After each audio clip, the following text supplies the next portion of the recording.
Now,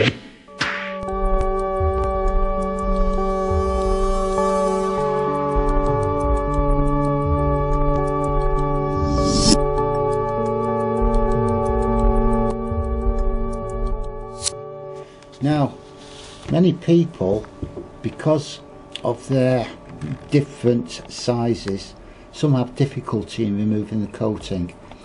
People have no fingernails to scrape the coating off. Some people have smaller fingers, larger fingers. So here's a quick way and easy way of removing the coating. What we've done, we've just made a simple rig up with a hair. And what we're going to do is in seconds turn this into one of the most effective rigs you can get, the Hinge rig. So take a coin,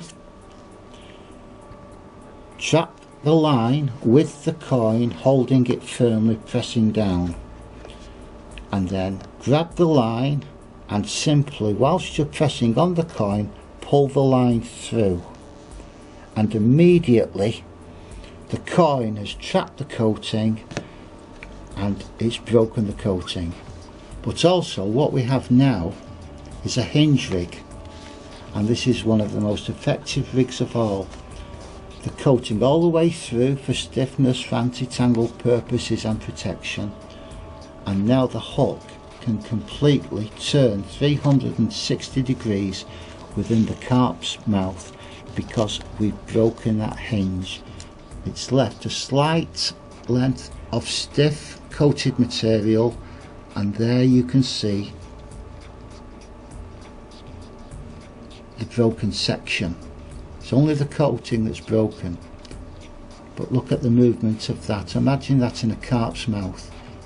The ability to move 360 degrees, thereby guaranteeing more chance of a hook up than a standard rig.